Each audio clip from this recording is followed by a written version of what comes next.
the signs and symptoms, know how to identify an overdose, know how to respond and know how to intervene.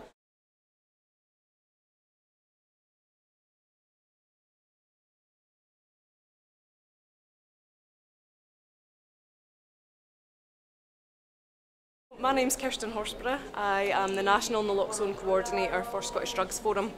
I'm here today to talk about peer education programme for the National Naloxone Programme that we have in Scotland.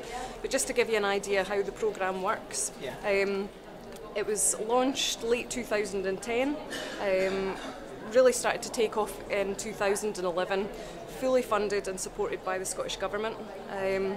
Scottish Drugs Forum was commissioned to roll out training for trainers, so to train nurses and staff who were working directly with people who use drugs in order to be able to train them in the use of naloxone and to be able to supply them with a take-home supply. In the first year of the programme we supplied well over 3,000 take-home kits to people at risk of future overdose. Really great start. There were 145 reported uses of naloxone to save someone's life, and I think that's probably the most important part of the programme, and that services in Scotland are now at the stage where they're embedding it in their practice. So anyone who attends a service in Scotland should be afforded naloxone straight away, no questions asked. Anyone with a history of opiate use or is currently using opiates is eligible for a supply. Really important that we increase the amount of naloxone that's available and it's in the hands of the people who need it. The more naloxone that's out there, the more chance that it will be present where there is an overdose.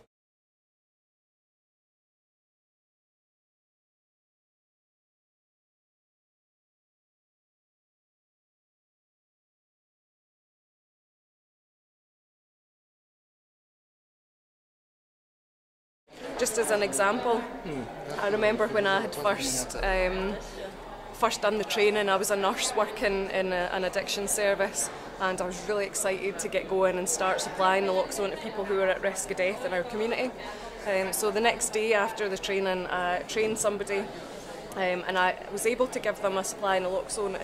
Such a powerful message to be able to give somebody something that really says with actions rather than words, so you know that you care about the person, you want to see them back, you respect their right to live.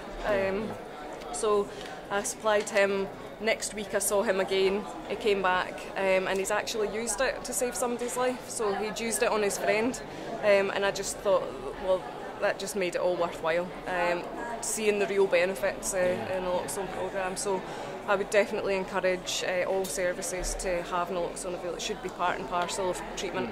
This is a pre-filled syringe of naloxone. This is actually the newly licensed community pack that we have. It's well, Prenoxad is its brand name, but it's still exactly the same. Naloxone hydrochloride, 1 milligram in a mil. This contains 2 mils, so it's 5 doses, as you can see there on the dosing schedule. Starts off, they changed around the sequence of the doses, so you start now here, dose 1, dose 2, so when you're administering it you know where you are with your doses. So the end of the cap here is a lure lock, so it allows for a variety of different fittings to be made. So this just unscrews from the top there. And then you would, I'll just show you here, these 23 gauge 1.25" muscle needles are supplied, 2 needles are supplied. We don't encourage people to change needles between doses. The only reason there are 2 needles in the pack is if one gets broken or damaged or dropped during the process. So all that happens there is you screw the needle on to the top, and then you would remove the sheath and you would be ready to administer that. And it's given intramuscularly, and we encourage people to inject into the thigh muscle because it's such a big area. It can be administered into upper arm as well, anywhere where there's a muscle there.